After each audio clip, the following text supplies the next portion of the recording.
Praise lord, హల్లెలూయా. దేవునికి స్తోత్రం. ప్రభు పరిశుద్ధ నామానికి మహిమ ఘనత ప్రభావం కలుగును గాక.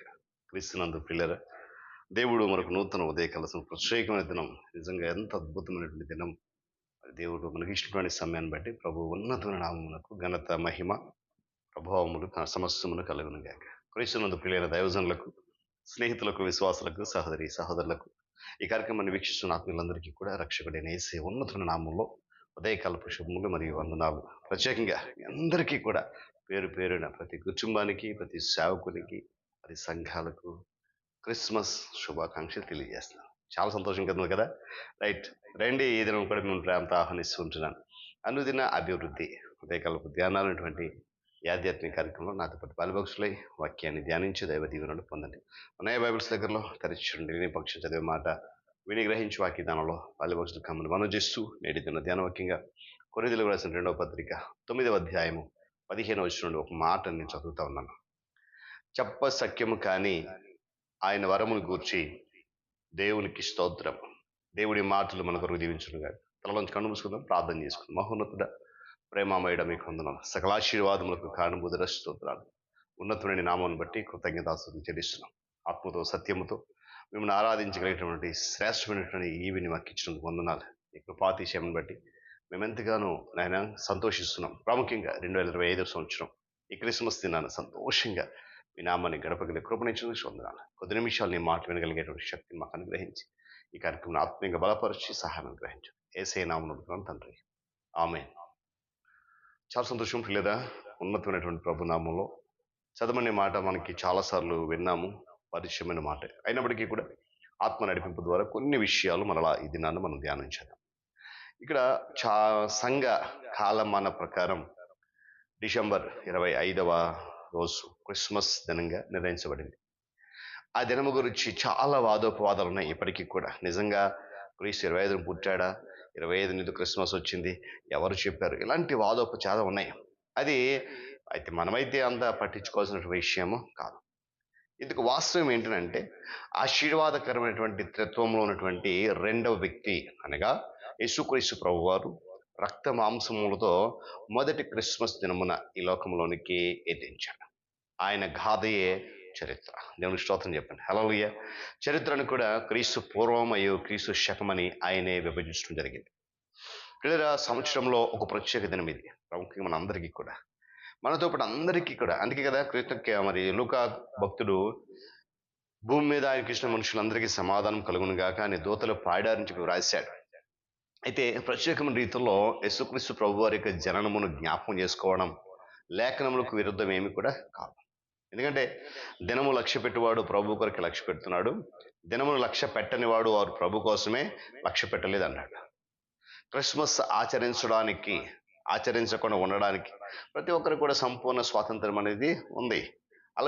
అటువంటి విషయంలో ఒకరికొకరు ఏమాత్రం కూడా తీర్పు తీర్చొద్దు ప్రియులారా. మనకు స్వాతంత్రం మనం చేసుకుంటున్నాం, చేయనివాడు చేయరు. మన బాధ్యత ఏంటి? ఈ లోకానికి ప్రభు అయితే ఇచ్చాడు, సర్వలోక పాపమాల అంతటికి కూడా తొలగించడానికి సింహాసనాన్ని విడిచిపెట్టి భూమి మీదకి నరావతారికి వచ్చాడు. ఏ యోగ్యత లేని మనిషిని యోగ్యులుగా అర్హులుగా తీర్చిదిద్దడానికే తండ్రి దేవుడు తన కుమారుని పంపించి ఆ సత్యాన్ని మనం గమనించాం కనుకనే సంపూర్ణ స్వాతంత్ర్యంతో క్రిస్మస్ ఆరాధన జరిగించుకుంటున్నాం. కానీ ఎవరికి కూడా తీర్పు తీర్చవద్దు, మీరు చేయాలి ఖచ్చితంగా అనేటువంటి ఆ తీర్పు అనేది మన నోట రాకుండాను గాక. అయితే మనము క్రిస్మస్ను ఆచరించే విధానం ప్రాముఖ్యమైన పిల్లలు. క్రైస్తవ దేశాలు మరియు సమాజములు అని పిలువబడే అనేక వాటిలో క్రిస్మస్ అనేది కొన్నిసార్లు బెత్లెహేము శిశువుగా పుట్టినటువంటి క్రీస్తు ప్రభువారిని అగౌరవం తెచ్చే విధంగా ఉంటున్నాయి. అది చాలా విచారించిన విషయం.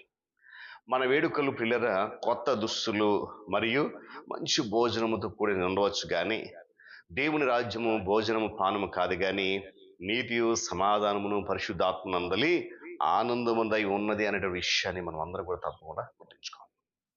క్రిస్మస్ అంటే కొత్త బట్టలు, పిండి వంటలు, రుచికరమైన భోజనాలు కదండి. భోజనం కాదు, కానీ నీతి సమాధానం పరిశుద్ధాత్మనందలి ఆనందమే క్రిస్మస్.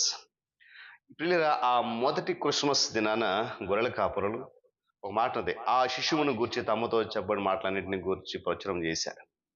క్రిస్మస్ కాలంలో తీవ్రమైనటువంటి సవార్తీకరణ సమయముగా ఏమండి సమయముగా వినియోగించుకోనాలి. క్యారల్స్ పాడకు వెళ్ళక ఏమండి క్రైస్తవ గృహాలు కేవలం మురికివాడలోనికి, గ్రామంలోనికి మరియు వీధి మూలకు వెళ్ళి క్రిస్మస్ సందేశాన్ని క్రైస్తవేతరులకు ప్రచురించాలి. ఆ తర్వాత గొర్రెల కాపరులు దేవుని మహిమపరచు స్తోత్రము చేస్తూ వెళ్ళారన్నారు వాక్యం చెప్తుంది.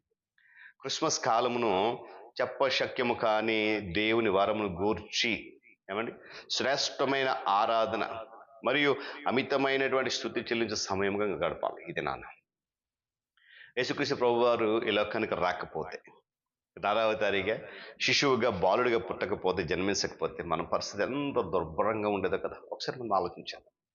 వీళ్ళగా మనము క్రీస్తు ప్రభు వారి యొక్క మొదటి రాకను జ్ఞాపకం చేసుకునేటప్పుడు 2025 సంవత్సరాలు గడిచినను ఆయన మొదటి రాకను గురించి ఇంకా ఇంకా ఇంకా ఇంకా వినని వారికి ఆయన గురించి చెప్పడం ద్వారా ఆయన రెండవ రాకడ కొరకు సిద్ధపడాలి.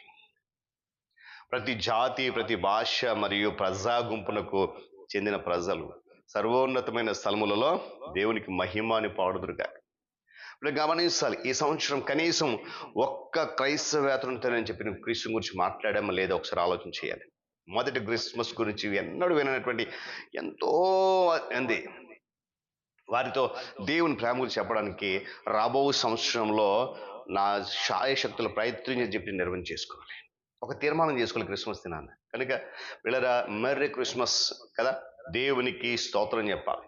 క్రీస్తును మన కొరకు అనుగ్రహించిన దేవుడు చెప్పశక్యం కాని వరం, అది ఊహించలేని వరం. కనుక ఈ దినాన ప్రతి ఒక్కరం కూడా సంతోషంతో ఆ చెప్పశక్యం కాని వరమును స్తుతిస్తూ, ఆ నామును ఘనపరుస్తూ, ఆయన నామునికి ఉన్నతమైనటువంటి ఘనత మహిమ ప్రభావాలు చెల్లిస్తూ దేవుని స్తోత్రం చెప్దాం.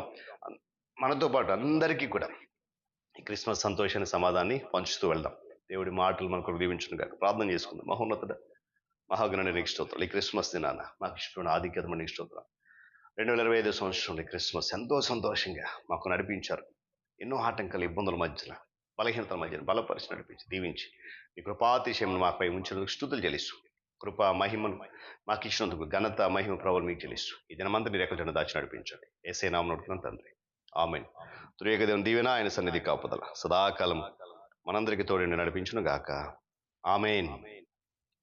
అందరికి వదనాలండి. మరొకసారి మీ అందరికీ కూడా యేసుక్రీస్తు వారి ఉన్నతమైన నామంలో నా కుటుంబ పక్షాన ఆంధ్ర బ్యాప్టిస్ట్ సంఘం కొరసోట తరపున హృదయపూర్వకమైనటువంటి క్రిస్మస్ శుభాకాంక్షలు తెలియజేస్తున్నాం. దేవుడు నిండు సమాధానం, సంతోషం మీకు అందరికీ అనుగ్రహించును గాక.